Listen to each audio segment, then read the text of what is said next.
Mr. Mutaiya, Nikhil Chopra is arguing that Dhoni hasn't let the country down.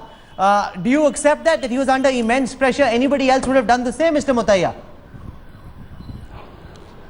I don't think so. You see, as I told you earlier, he is the face of Indian cricket. He should not have let down Indian cricket.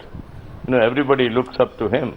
And if he is going to say lies like this, how can he remain as a captain? Tomorrow he will not be in his frame of mind. So with due respect, he should say that I am not in my frame of mind, I would quit. I am not going to play. So that would be the best thing to do. Sir, but do you think Mahendra Singh Dhoni should resign in between the tournament as captain and continue as a player? Then my argument, if he is not captain, then he's got no right to be there as a player as well, because it's the same argument that he's the vice president of the India Cements. No, he need not be a player. So what's wrong? Okay, you heard everyone put out their positions. You decide where you stand. I want to come to the third question that we're asking on Centre Stage tonight, and this is about Sunil Gavaskar.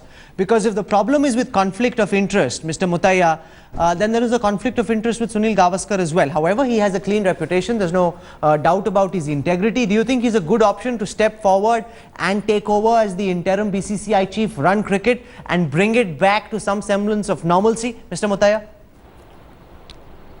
As I told you earlier, Sunny has got all the technical abilities as far as cricket is concerned. But as far as the administration goes, I don't think that he has the experience. I may be wrong. No, what makes Srinivasan a better administrator than Sunil Gavaskar? He's one of the most respected names in Indian cricket. He runs a company. He's been around for long enough. It's not rocket science to run the BCCI. Why can't we have a non-administrator, a cricketer for once, running the BCCI, sir? No, that is up to the board to decide. No, I'm asking you a direct question. Do you think Sunil Gavaskar is a good option? Why are we hiding? Why are we hiding when we have somebody with ability, with experience to take over and run it, which has got all the integrity and the support of everyone? No, why can't Sunil Gavaskar run the BCCI? I'm sorry, I don't understand. Why is one former administrator trying to get another administrator in? Why can't we have somebody who's got the sort of pedigree that a Sunil Gavaskar has, Mr. Mutaiya? What's your primary objection? I don't understand you, sir. No, I'm only looking at it from the angle of administrative experience. I've got nothing against Sunny. In fact, when I was in the ICC committee, I was the one who proposed his name as chairman of the technical committee. No, Boria Majumdar, administration is not rocket science. This is not like you're supposed to be the DRDO chief scientist and you need to know how to launch a missile. This is about running cricket. Sunil Gavaskar has been around long enough. Why can't he be a good BCCI president? Surely he'll be better than Srinivasan. Is that for me, Rahul? Yes, Boria.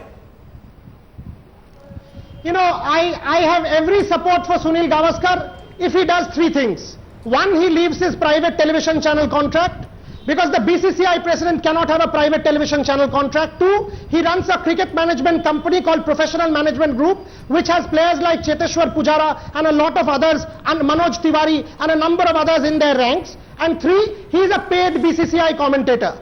The fact of the matter is the BCCI president will have to start on a clean slate.